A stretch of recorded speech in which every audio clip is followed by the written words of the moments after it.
Hi everyone and welcome back to my channel. Today we're going to be doing a video on booktube consumerism. This is going to be a little bit more of a chatty video. I've done one of these before, just chatting on how booktube has changed my reading, so I thought I'd do another one on consumerism. Also, I'm sure like both of these, the video I just did and then the video I'm doing now, like barely scratch the surface on any of these topics, and I think I kind of want to make this a series where I just chat about books and booktube and the internet and how they all convalesce together. So, another quick disclaimer before we begin. This is editing me, by the way, so the angle isn't good. It is what it is. I am aware there are more important things in the world. Like, it's none of the things I'm talking about are really like that big of an issue in the grand scheme of things. Like, they're all fine. Like, booktube consumerism is like fine. Like, it's not really that big of an issue, but I thought it would just be interesting to make a video on it. And I know it's trivial and I know there are a lot more important things, but I mean, why do you do anything if there are more important things to do? Like, I don't know, like, just wanted to say that. Yeah, without further ado, let's just begin.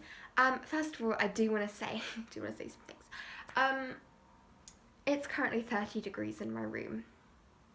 That's Celsius. If you don't, I don't know what that is in Fahrenheit, actually. Alexa, what's 30 degrees in Fahrenheit? 30 degrees Celsius is 86 degrees Fahrenheit. 86 degrees Fahrenheit. So, I'm just dying just a little bit, but we're gonna push on through. Okay. First things first, just a little bit of a note on the structure of these videos. I don't have a plan, I don't have notes, I don't have talking points. I just have like the start of an idea, and then I just ramble on to my points. It's a very kind of relaxed sort of video, and it's not like scripted or anything like that. So if that's your cup of tea, keep watching. Also, I really hope I'm in frame. If I'm not, I might just post it anyway because I don't want to refilm this. So, because it's a sort of stream of consciousness thing, it's not something I can refilm. So, my starting off point is the just sheer amount of books that booktubers are kind of expected to buy, and people on the internet. Like, you know, there are people who make do with ebooks or audiobooks, but it's kind of generally expected that you have a large collection of books and you're constantly adding to that collection with new releases and things like that. So, and you know, there's this culture of kind of hauls on booktube, which I think a lot of people have a big issue with hauls, saying that they do perpetuate this booktube consumerism thing. Actually, Emma Books did a really good video kind of that talked a lot about hauls and the pros and cons. But ultimately, I think hauls, they're fine. Like, I don't have an issue with people filming hauls. You know, it's nice. You know, you bought some new books. It's exciting. You want to film a haul. I do hauls. I will continue to do hauls. But I think when it's kind of expected that you do hauls, like, every so often, I think that's when it becomes a bit kind of toxic because, you know, with these book hauls, it's not like a library haul, like look at all the books I got from my library. It's very much like these are the books and they're typically new hardcovers. These are all the books, like, and these big booktubers have like, you know, a stack of maybe 15, 20 every month, and that's being a bit conservative. 15, 20, like usually it's like 30 plus, and like that's fine. Like, a lot of these people, it is genuinely their jobs and they get sent a lot of books and they reinvest some of their income into their channel by buying books, and I understand that. But that kind of message from the big channels, you know, 100k plus, where it is really their job or a main source of income at least, it does trickle down to the smaller booktubers and kind of becomes an expectation. Let's talk about hardcovers. I have a collection of almost exclusively paperbacks. There aren't a lot of secondhand bookstores in my area, and I just, yeah, that's a way I would love to shop books. I can't I can't really do that at the moment, especially with the whole pandemic thing. So my collection is mostly new, like books bought new, but they're pretty much all paperbacks because they're less expensive, and I do enjoy the actual experience of reading paperbacks more. I just find them easier to read and transport and carry around and stuff like that. But also, I think like a lot of these booktubers, and it is kind of an expectation that you have this collection of beautiful hardcovers, but for a lot of people that just isn't, they're just not able to do that, like, because hardcovers are, you know, in the UK, paperbacks are typically £7 or £8, and hardbacks can be anywhere from about £12 to £20, depending on the size of the book, and that's a big increase. And I don't really like reading ebooks, which I know can be a lot more cost effective for people, but I just don't like the reading experience, and I also don't really like audiobooks. So for me, physical books and paperbacks is kind of what I want to read, and I do generally take, I would say maybe 75% of my books, usually like 75% of the books I read are from the library, but because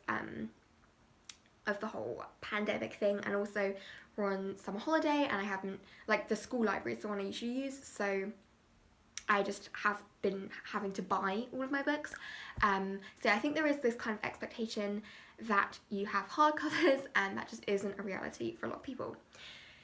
Now, kind of going back to just the book collection, I think, you know, you see all of these book tours, and you're kind of expected to, when you're talking about a book, like, hold up the book, and also you can't talk about the same set of books all the time. You have to keep it fresh. You have to have books that are people haven't heard of, these kind of things. You have to have a big collection of books, really. Well, that's what kind of is expected of you with the typical booktuber content if you want to actually grow a following on booktube, and bookstagram especially as well, because with bookstagram, I know this is rambly, I know I'm kind of leaving off points, but this is how the video is, right? Okay, this is how it's gonna go. With bookstagram especially, I feel this kind of pressure, because if you have the same, I don't know, 20-30 books on your feed, it kind of gets boring and you need new books to spice things up. And again, you know, I have about 200 books, which I know is a crazy amount of books, and I've just cleared them out though, and I haven't been as ruthless as maybe I should have been, because I do genuinely love holding on to books, and I love just having a collection of books. But yeah, so I don't know, some people might think 200 is a crazy amount of books, some people might think that isn't a lot. It really just depends on your perspective, and I don't judge you however many books you have. But where was I going with this? This is the issue with these videos. I just lose my train of thought. But obviously I don't want to promote books on my page that I didn't like or that I thought were like meh. Like, pretty much all of the books I feature are either books that I haven't read yet and I've just bought and I'm excited to read, or books that are like 5 stars, because that's what I want to talk about in my caption, and that's what I want to kind of promote to everyone. So you kind of do have to read a lot, which I covered in my last video, the kind of culture of reading just as many books as you can, and not like the content of the book or retaining any of that content. So I'll link my previous kind of chatty video below if you want to have more of this stuff. But yeah, so you do have to have kind of a collection for Bookstagram. And again, the hardcovers, you know, hardcovers look nicer. Bookstagram, it's all about having aesthetic photos, and so that's just a kind of isolating for people who can't have hardcovers and can't buy the amount of books that a lot of the bigger booktubers have. Let's talk about book collections. So there is this culture of booktubers doing bookshelf tours of 700, 800 plus books, and that does feed into the culture of just buying a load of books, but also A, people don't have the money to have that big of a collection, and B, people just genuinely probably don't have the space to house 700, 800 books in wherever they're living, and also people might be lending books or like to donate them, and so they don't have that kind of collection. And I think, again, it's totally fine to have a big collection of books. It's totally fine to have all hardcovers. It's totally fine to buy 40, 50 books a month. Like, that's fine. That's none of my business. Like, I love watching those haul videos. I love watching those big YA bookshelf tours. You know, there's a reason they're popular.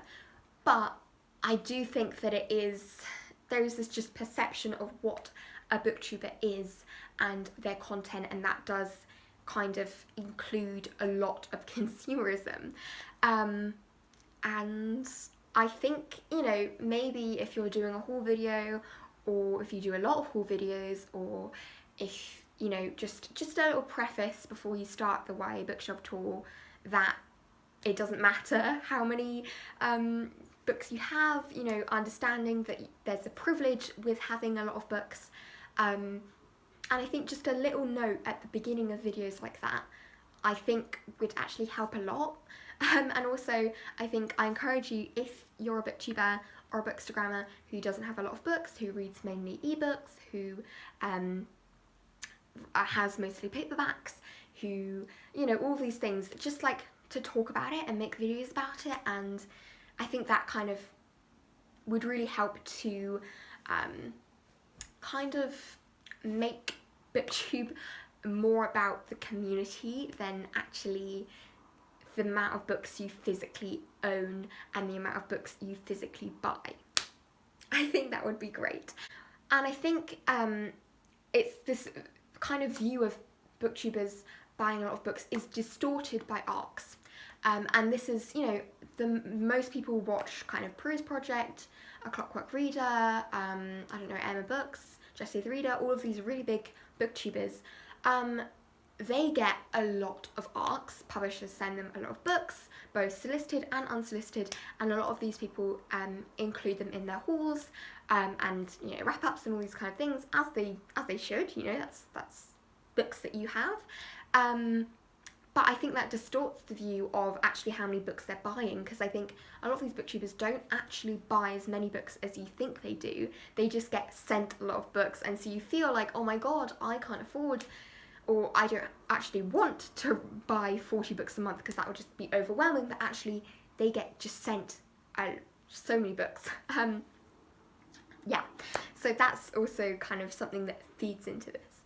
But let's talk more widely, not just about actually physically the books you own and the books you buy, but just other consumerism that seeps into booktube and bookstagram. Again, there's book Twitter, there's book blogging, there's all these kind of things, but booktube and bookstagram are the platforms I'm mainly on, and also on Twitter, but I've only been on there for a few weeks, so I can't really speak to the culture of Twitter. But yeah, so there's wider consumerism, firstly with book boxes. You know, there's things like Owl Crate, Loot, where you get a few books, maybe a book sleeve, some bookmarks, candles, I don't know, posters, clothing, merch related to popular book franchises, and things like that. And a lot of people use these book boxes and have these book boxes. And I personally just don't feel, you know, I want to choose the books I buy. I don't have a particular need for or want for a lot of this bookish merch that they get given, and also I think the prices and the shipping is kind of a bit extortionate. But besides my personal opinions on book boxes and why I don't buy them, again, if you have book boxes, a ton of them, that's great. If you like the merch, good for you. But I think that it is a bit mad, and I think it does kind of accelerate this consumerist culture, because not only do you have to have the book and just read the franchise and love the franchise and be connected with the characters, but, you know, to kind of be a real fan of things, you need to have multiple editions. We'll talk about multiple editions and special editions and limited editions. We'll talk about that in a second. If you're talking about a certain franchise, there is this sort of expectation that if you're a fan of these things, and if you have been a fan for a long time, you will have multiple different editions, special editions. You'll have clothing, you'll have different merch, you'll have bookmarks of this franchise, you'll have the films if there are films, it's not just about the books anymore, it's about the wider consumeristic products that there are about that franchise. And I think we should just normalise, enjoying a series and not having just merch from it. And again, a lot of people like having merch, they like displaying these things around their room, around their apartment, on their person, and I understand that, but again, it shouldn't be an expectation that if you love, I don't know, Twilight, that you have, well, maybe Twilight's a bad example, let's say Harry Potter, even though it's problematic, J.K. Rowling transphobia. But like, if you say, I love Harry Potter, like, I'm such a big Harry Potter fangirl, oh my god, Harry Potter was my childhood, people kind of think it's a bit fake if you don't have multiple editions of the books, if you haven't been to the theme park or the Harry Potter world, if you don't have merch, if you don't have clothing, and it's okay just to enjoy a series for what the series is and not partake in the consumeristic culture that surrounds that series, especially if it's a big one. Again, no shade to you if you want to like have all these products, that's fine. Okay, now let's talk about special editions and multiple editions of books. So I think, again, people on booktube love special editions. They love, a lot of people in America, if they love a series, they'll also get the UK cover and different covers from nationalities, from different countries around the world, and they'll get limited editions, they'll get like anniversary editions, they'll get just limited edition hardbacks, they'll get all of these things for their favourite series, and again, this is the thing, like, it's not necessary. Like, for me, the only books I have multiple copies of are the Harry Potter books. I don't know, I mean, I was just kind of swept up in the hype of it. Again, Harry Potter, I don't no longer support the franchise because of J.K. Rowling's transphobic comments, but back when I was buying things from Harry Potter, I have kind of reading copies and copies that I just like to look at. But in reality, I don't take out those nice hardcovers very often, and if the time was over again, I wouldn't have bought those copies. So I really have no desire to have multiple editions of things. I do like pretty covers, I like hardbacks, I like special editions, all of these things, but if I already have a copy of the book, unless I'm like a die-hard fan for it, I would just would prefer reading a new story over getting a prettier edition. And I know a lot of people will disagree with me on that one, and a lot of people like just having pretty copies and having multiple copies, but it is a privilege to be able to get multiple copies in a way, just as it is to have hardbacks or have lots of books in general. And again, like, if you like pretty copies, if you like multiple editions, like if you like having lots of copies of your favourite books, then that's great. Yeah, I mean, a lot of my points are just, again, stream of consciousness. I don't know what can actually be done about a lot of this. Like, I don't want to stop people buying special editions. I don't want to stop people, hauling books or doing bookshelf tours or showing their special editions, or I don't want to stop doing any of that stuff. I like watching it. I don't see anything, well, I do see things wrong with it, but I don't think it should stop. So essentially, I've just pointed out strange consumerism habits of the booktube community, but I don't have any solutions for you. I don't want people to stop making content with the consumeristic stuff, with their, fandoms and books that they like. I also, maybe some of the bigger booktubers, if they had a little disclaimer at the front of some of their bigger hauls, or maybe just making videos about consumerism and addressing their consumerism. Maybe that would do some good, but also no one has an obligation to do those things. That would just be nice. So yeah, this has just been a chat. This is, I think, you know, there are more things I could talk about. There are more things that I'm thinking about, but I think, I don't know how long this video is. Is it 5 minutes? Is it, oh, it's not 5 minutes. Is it 10 minutes? Is it 20 minutes? Is it 30 minutes? I don't know. You will see as you're watching this. Well, actually, it'll probably be edited down quite a lot because there are a lot of rambles. But actually, I might keep a lot of that in. I don't know. But anyway, this was just a chat. I don't know. Leave your thoughts about whatever I've said. I can't even remember now. In the comments, and your own thoughts about consumerism and your own book buying habits. I didn't even touch about my book buying habits. I could do a whole nother video about my book buying habits. But yeah, there's a load of different things I could talk about. Just if you want me to do more chatty videos like this, so leave suggestions, but I'm probably already gonna do more. So yeah, I hope you enjoyed this, or just thanks for listening to me ramble about this kind of stuff. Thank you so much for watching. Please like, comment and subscribe, and bye!